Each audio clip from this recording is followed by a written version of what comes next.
সকল আজি মই আপোনালোকৰ ওচৰত এটি বিশেষ বিষয়ৰ ওপৰত কথা পাতিবলৈ বা আপোনালোকৰ ওচৰত কিছুমান কথা অৱগত কৰিবলৈ বুলি এই ভিডিঅ'টো বনালোঁ। তো বলক ভিডিঅ'টো আৰম্ভ কৰোঁ। এতিয়া কথা হ'ল আমাৰ সকলো লোকে আজিকালি ট্ৰেইনত সফৰ কৰে, ট্ৰেইনত জাৰ্ণি কৰে। তো ট্ৰেইনত জাৰ্ণি কৰাৰ সময়ত আপোনালোকে নিশ্চয় দেখিছে ডবাৰ ভিতৰত খিৰিকীৰ ওপৰত যিটো চেইন এডাল থাকে, পুল চেইন বুলি লিখা থাকে তাত, সেই চেইনডাল নিশ্চয় দেখিছে। সেই চেইনডাল আমাৰ কিছুমান মানুহে দেখা গৈছে যে যধে মধে টানি দিয়ে, মানে যেতিয়াই মন যায় তেতিয়াই টানি দিয়ে, সেনেকুৱা কিছুমান ঘটনা ঘটিবলৈ পোৱা দেখা গৈছে। তো শুনক ৰাইজসকল, এই চেইনডাল যধে মধে টানিবলৈ দিয়া নহয়। এই চেইনডাল টানিবলৈ কিছুমান কণ্ডিশ্যন থাকে। তো কেনেকুৱা কণ্ডিশ্যনত টানিব পাৰে মই কৈ আছোঁ।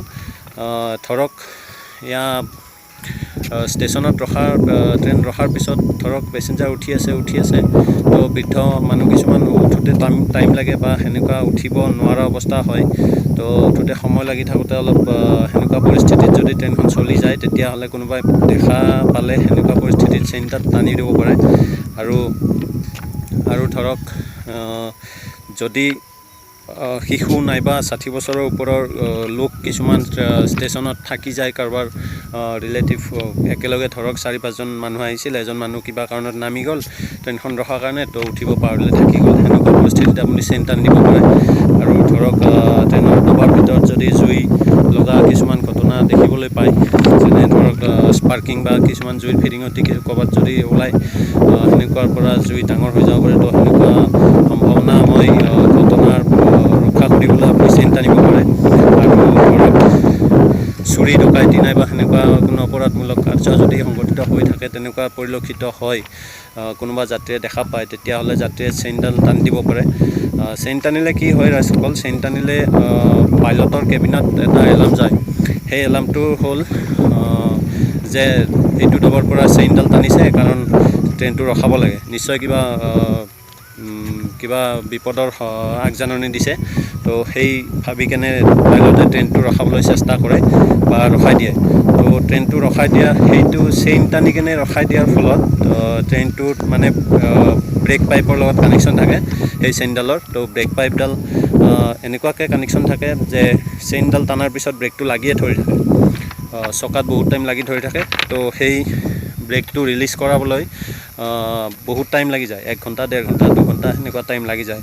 তো যদি আপোনালোকে সৰু সুৰা কিছুমান অসুবিধাৰ ফলত নাইবা এনেই যধে মধে যদি এই চেইনটো টানি দিয়ে, তো ৰেল বিভাগৰ যথেষ্টখিনি অসুবিধা হয়। আৰু ৰেল বিভাগৰ লগতে আপোনালোকৰ দৰে মোৰ দৰে সকলো পেচেঞ্জাৰে অসুবিধা হয়। এই অসুবিধা নহ'বৰ কাৰণে আপোনালোকে সচেতন হওক যে চেইনডাল যধে মধে টানি নিদিব।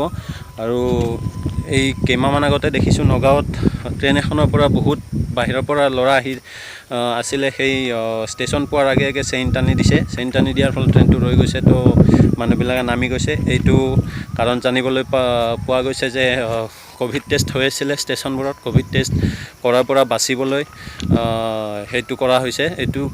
এইটো কেনেকুৱা ধৰণৰ কথা চাওক, আপোনালোকৰ সুৰক্ষাৰ খাতিৰতে ক'ভিড টেষ্ট কৰোৱা হৈছে।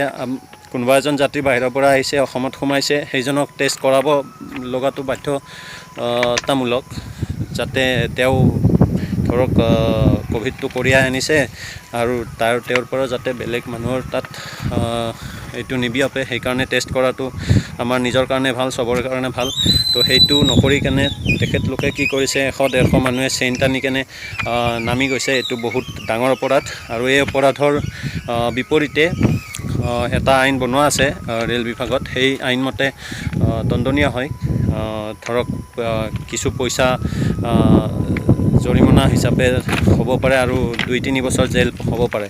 তো আপোনালোকে সাৱধান হওক যে ট্ৰেইনত যে চেইনডাল থাকে, সেই চেইনডাল সৰু সুৰা বা যধে মধে টানি নিদিব। মই কোৱা বিশেষ কাৰণকেইটাত যদি পৰিলক্ষিত হয় তেতিয়াহে টানিব। ধন্যবাদ।